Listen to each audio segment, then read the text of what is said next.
Welcome to the Adventures of Alcaraz podcast. My name is Julian Alcaraz. And I'm Miranda Alcaraz. And this is week 14 to 15 of the pregnancy podcast update. Last week, I didn't really do like a weekly update.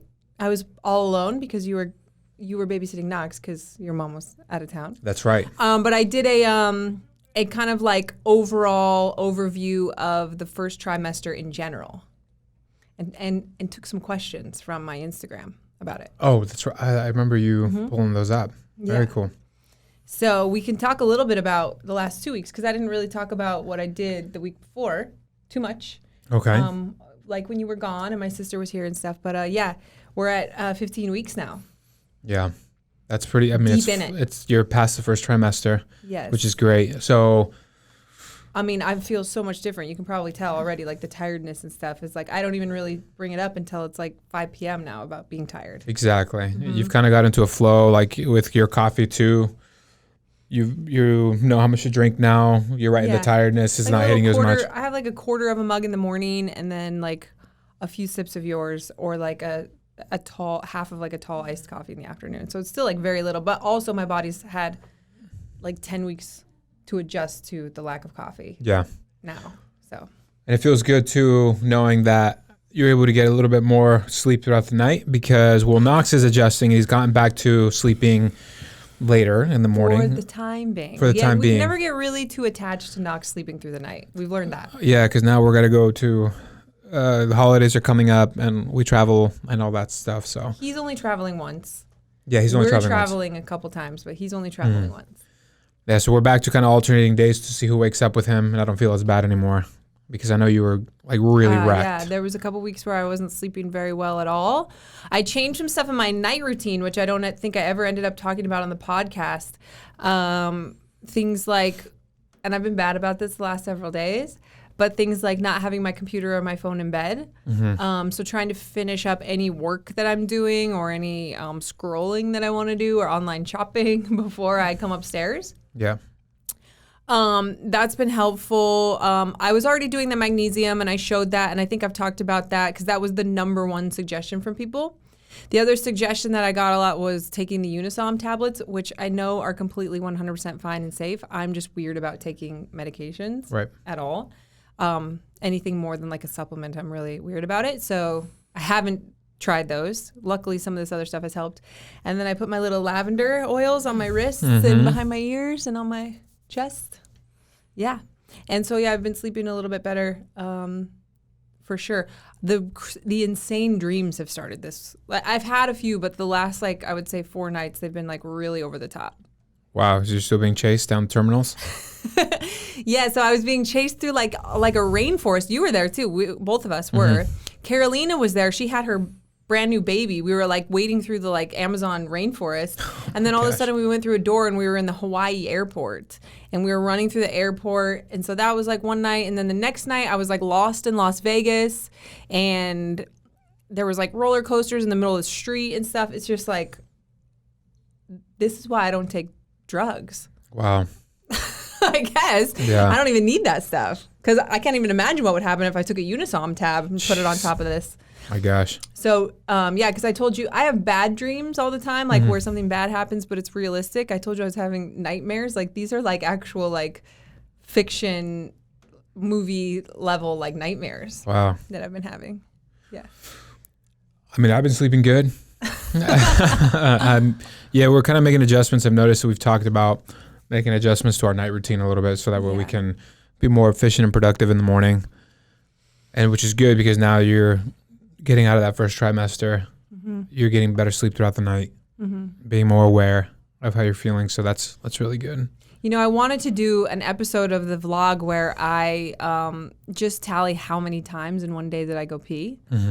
Because like between when I actually got in bed and if you count when you go pee when you wake up, I think it was 4 times. So like I got out of bed before I even fell asleep and went to the bathroom again. And then 2 times during the night and then right when I wake up. It's insane. So that's still, I mean, and that's like a pretty normal pregnancy thing is just like the getting up to go pee. And the whole don't drink water thing doesn't really work because I'm so constantly thirsty. Yeah. So There's people working on our roof, if you guys can hear that. Probably. Drilling noise. Absolutely. So one thing that was really exciting about this week is we got the little Doppler that you ordered. Yeah, so we had one with Knox, so you can order. I didn't get it on Amazon. I actually had to go to like website because they didn't have them on Amazon. What I was looking for, but I'll have to look at what the name of it is. But it's like a little handheld like speaker thing with like a little screen, and then the little Doppler, and it connects to it, and you put the like gel on your tummy, and you can find the baby, hopefully. So the reason I say hopefully is because on the message boards, if you Google if trying to do the Doppler at home is a good idea, a lot of people will say that it's not a good idea for several reasons. One, if you can't find the baby could be totally fine, but you're going to have a panic attack. Yeah. So that could be scary. Two, you might mistake your heartbeat for the baby's, which isn't super realistic because my resting heart rate's like 65 and the baby's is like 130. So actually, last night we had a really cool thing where we could hear both of ours at the same time. Yeah. Like you could hear mine, like vroom, vroom, and then the baby's wow, wow, wow, wow. It was really cool. You could hear them both. But yeah, they warn against it for reasons where you could either have a false sense of security or panic for no reason. But we had ours with Knox. I was willing to take the risk. And yeah, I've been listening to him. We've only had it for like 3 days. Yeah. I was having a bad day when we got it, and I was like leaving the house, and I was like annoyed and irritated, and I saw it on the porch, and I immediately like came back in and opened it and just listened to the little guy. Yeah, but what was really cool is that the first time you used it, you said that Knox was there with you. Yeah, so I used it alone, and Knox was taking a nap, but then I heard him wake up with your mom and told him to come. I asked him if he wanted to talk to his brother. And he was like, okay, whatever. And so I brought him back in, and your mom was there too, and put it on and found the heartbeat. It was like, whoa, whoa, whoa, whoa. And he goes, corazon. And I was like, what the heck? I was like, I didn't say anything about it being a heartbeat at all. I asked if he wanted to talk to him. And so I asked your mom, and she's like, yeah, I've told him about heartbeat or whatever, but he just like put that together. That was pretty special. So crazy. Huh? But yeah, now he asks to hear it. Mas, again? Yeah. So, yeah. You know, it's pretty cool having him, like, just putting little clues that there's someone growing in you, right? And he's going to have a little baby brother.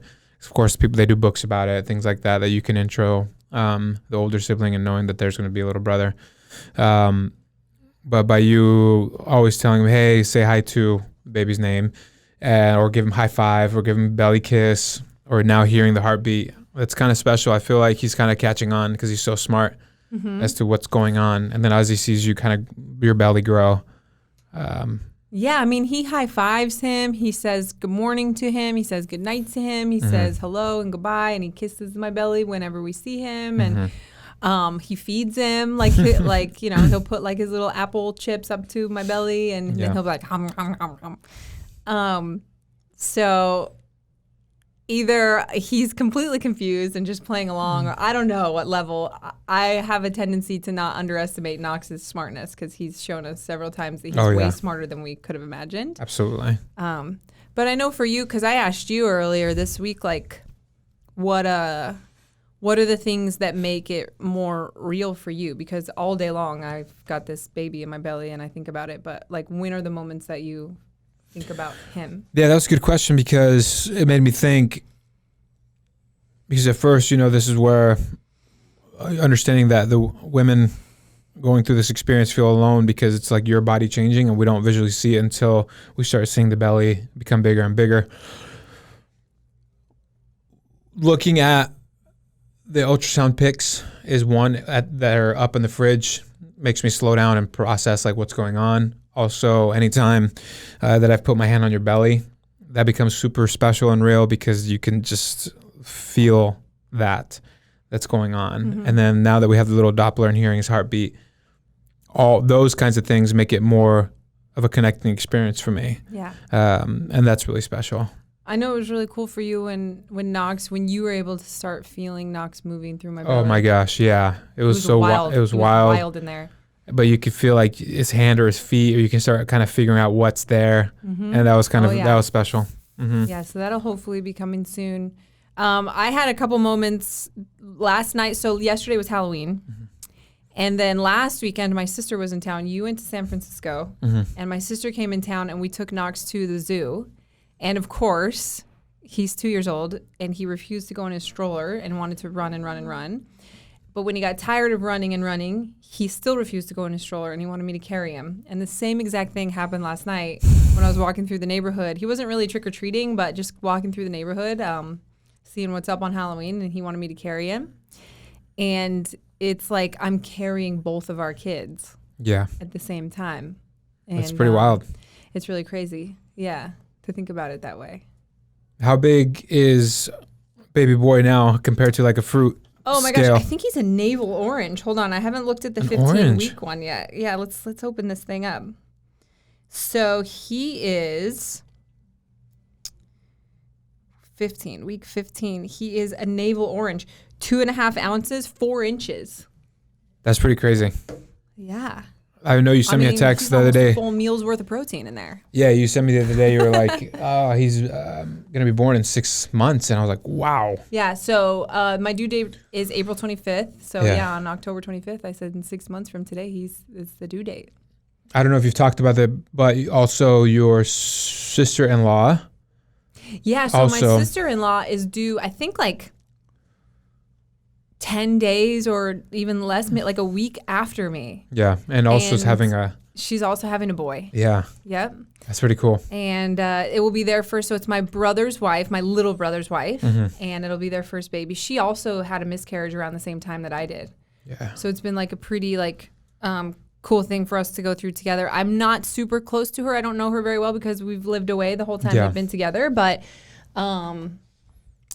yeah, I'm really excited for them, and I'm really excited for just because the several times a year that we do go home as they grow up together, and we go up to the ski resort or we go to Thanksgiving. Like they'll be like the 3 boys. You know? So, they'll have hangout time. Because the other cousins that I have or that they will have are older. So yeah, that's gonna be pretty special. Yeah, that'll be really cool.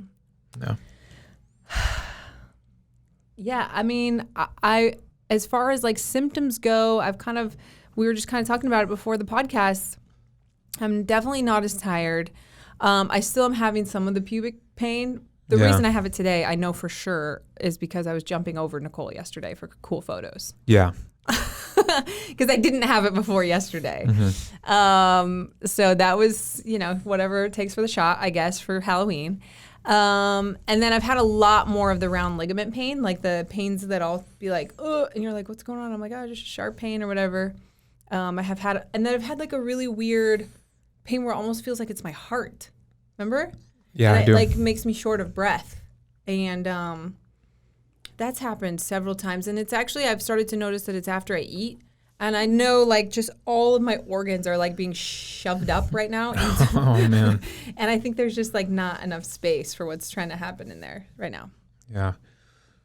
For me, I would say time's flying because of everything else that's going on. Next thing you know, like we're doing next week's podcast and the week after and the week after. And it can get really easy for me to get caught up in feeling like time's running out. Yeah. So that's been a big obstacle to make sure to stay focused in the now, because the minute I start letting my mind race to, oh my gosh, like, 6 months, and then next thing you know, it's 5 months and then 4 months, and that's actually not a lot of time. No, yeah. Especially since, when we apply it to, I come to the office and then we have like timelines that we're trying to hit for certain things here at Street Parking. You're just like, wow, when we get to that timeline, the baby is going to come in this many months. And so that's been one of the biggest things for me, is just making sure to not let that build anxiety inside of me. Yeah. And slowing down. I mean, to me, 6 months sounds like nothing. With all that we have going on, I know that we've been working toward making our house a better. We're going to do some remodeling in our home because currently, your mom is at the home with Knox a lot of a lot of the day, which is where we want them to be. And then Yeah. they go and do their little errands and stuff like that. We've got the 4 dogs in there. Yeah. And the garage gym, which we're filming at and stuff all the time. But realistically, when I had Knox, and currently if I work from home, we have plenty of space for me to go downstairs and work. But the problem is that with your, like, if I were to go work in the kitchen, your mom and Knox are in there, and so that's really hard for. It's distracting because he just wants to like. He either wants to play or I want to go play with him or something like that. So we have like a little small home office, but it's been completely overrun by Knox's school stuff. Yeah. And so we're gonna do some remodeling and give me a space to be able to stay home with the new baby. More open, like you feel But like you it's can like have space. my and- space only for like an office. Yeah. And just preparing for that stuff. I think a lot of times people wait way too long, and they're like, the baby's due in like a month, and they're like, well, what am I going to do for this? What am I going to do for that? What about the nursery? What about the baby's room? Another thing is we're transitioning Knox into a different bedroom slowly, so that it's not like, the baby's here, you're booted out of your room. Like the baby's going to take the room and all of that stuff. So I feel like 6 months is tomorrow with how much stuff we have going on. Yeah. Mm-hmm. But it's been great. We're navigating through it and just we're aware. So that's to our advantage. It's been a lot of learning. Yeah. And next week we have to travel to New York. Yes, we do. Speaking of things that are coming up. Yeah. Yeah. Not super pumped about the coast to coast travel during pregnancy, but no, we'll make it through. We will. Yeah. All right. Well, thank you guys for listening to this week's Adventures of Alcaraz podcast of week 15 of this pregnancy journey for both of us. Until next week. Bye.